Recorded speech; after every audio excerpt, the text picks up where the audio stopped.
Hello and welcome back to the Q&A. So as always, if you have a question, please leave it in the comments. We are running a little bit low on them, so anything that you do have would be appreciated. Now, for today's question, well, I don't know who sent it, sorry. I only started writing down names with the questions after a while.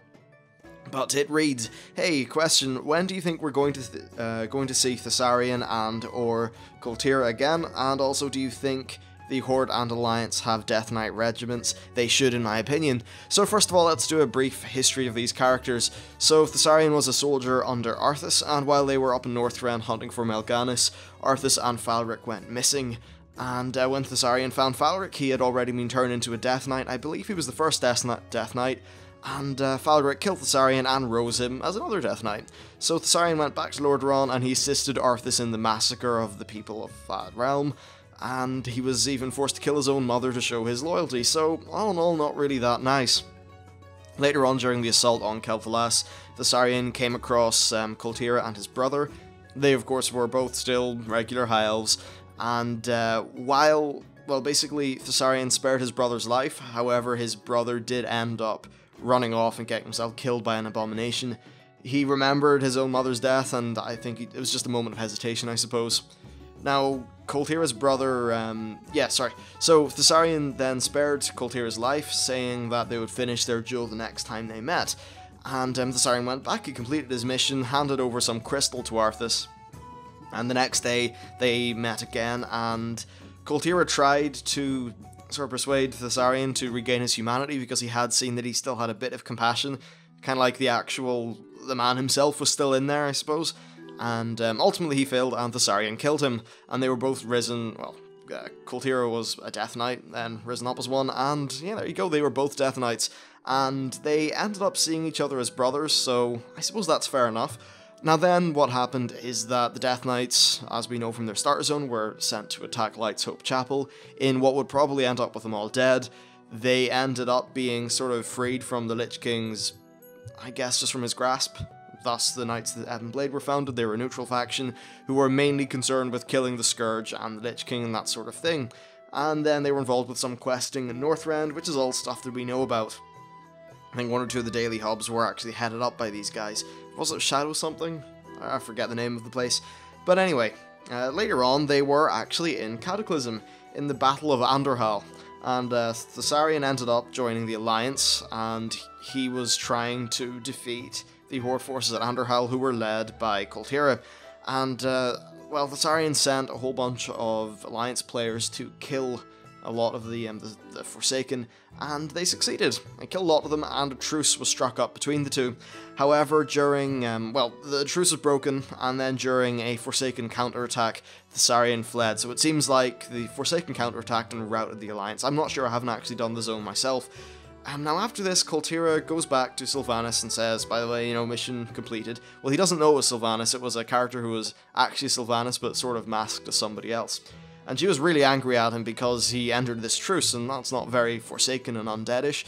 So in an attempt to purge him of his compassion, she opened a portal to the Undercity, tore him through that portal with a meat hook, and is now trying to purge him of his compassion so that he will be a better servant.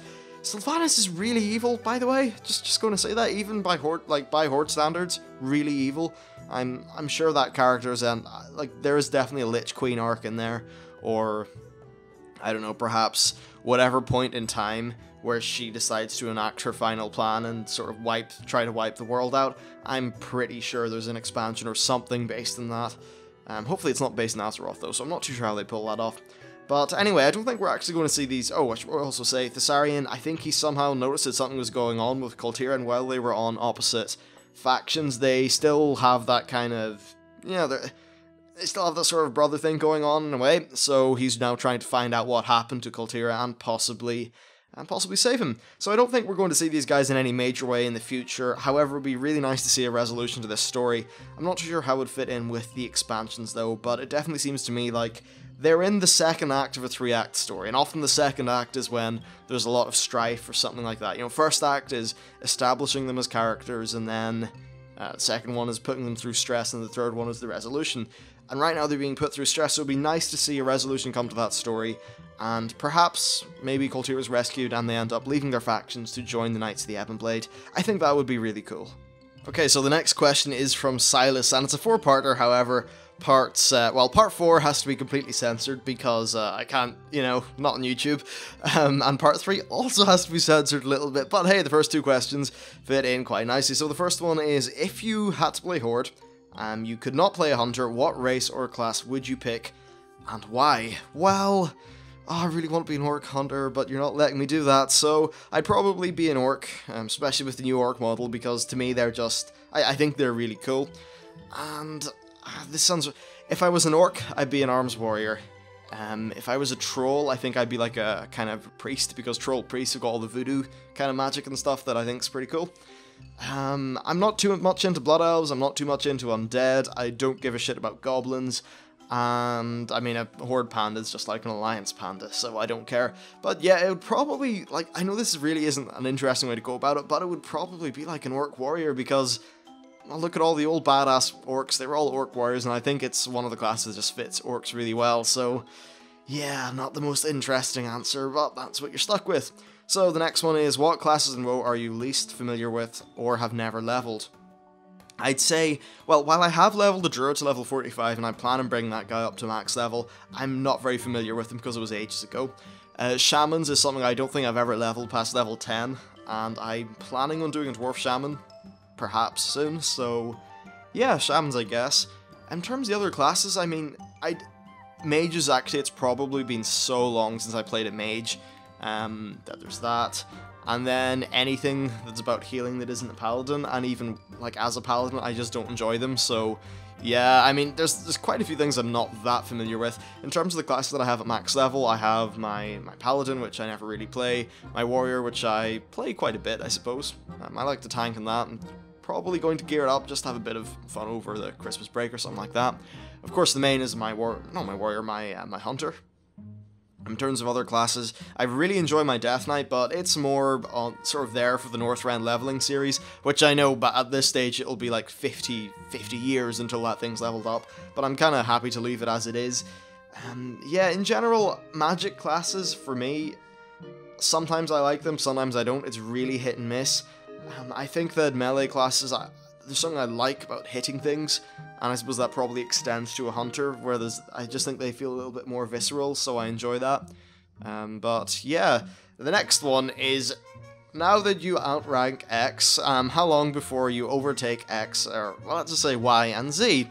And that's about other WoW YouTubers. Well, you know what, numbers just go the way numbers do, and I don't think it necessarily means that much. Of course, overall, anyone on YouTube wants to outrank everyone and be the big MacGuffin, but honestly, I don't particularly care. Actually, you know what? Screw it. 2 other people on that question were Noble and ED Guides, and like I don't think I'm really going to outrank either of them because they're both growing really fast and they make amazing videos. But if I can be in the same tier, and now I think actually every single Warcraft YouTuber that I know of or have spoken to, like everyone's great. Everyone does their own thing in their own style.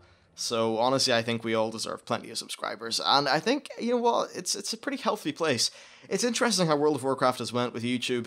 It always used to be that I would, like, personally, I'd always be watching Tool Biscuit stuff and that, and even before he did YouTube, his podcast.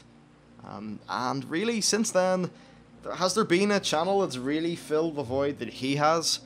I suppose my answer to that is my own channel, because it's the kind of content I really enjoyed, and I found this sort of void of it, so I wanted to make it, and now that's working out quite well. And I think everyone else that's doing YouTube is also doing their own thing in a way that's working out pretty well for them. Especially Noble. Holy crap, that guy, he like releases a video and it gets like all the views in the universe. It's kind of awesome. I love his content though.